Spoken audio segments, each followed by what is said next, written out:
a co-host of The View, the daughter of our late senior senator, and finding her way through the most transformative year in her life the very best she can. Meghan McCain sat down with me in New York City to talk work, friendship, and grief. It's a show that's been on daytime TV since she was just a kid, making headlines with outspoken hosts and big-time interviews. It's a job Meghan McCain still can't believe is hers. I don't know, it's crazy. I feel just very grateful I'm always grateful to be employed anyway, but I'm grateful to be on the show and in the way that it's doing so well right now. It's where she's grown some of her deepest friendships, including co-host Abby Huntsman.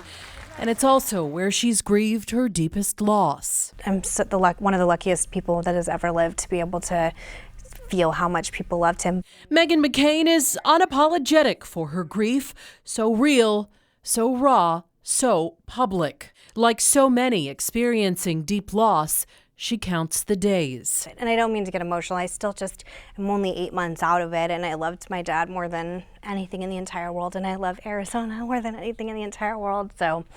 But the experience of everyone coming out and loving us and supporting him after he died is one of the most beautiful moments of my entire life, and I'll never forget it, and I'm always grateful. It was a final farewell, so many of us watched, every detail meticulously planned.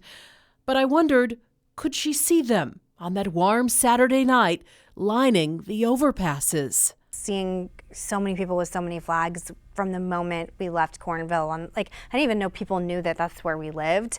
And there were people standing on the road, the dirt road, saluting, and they had flags. And it is one of the most horrible and beautiful moments of my entire life. And I just kept thinking how much my dad would have loved it so much. And I can never possibly explain what that feeling felt like. And what has happened since is something that has surprised her.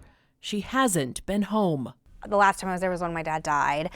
And I think it's just gonna be a lot when I go home. I think I'm gonna be so overwhelmed in so many different ways. I miss it a lot, but I am gonna go home if for no other reason than just to finish the healing process. I'm the toughest woman I know, and I still think in August it's gonna be, I think that's gonna be the right time. There's something very spiritual for me about the Grand Canyon, about canyons, about the desert, about the Arizona desert in particular, about Sedona and Cornville, and it's where I believe his spirit is.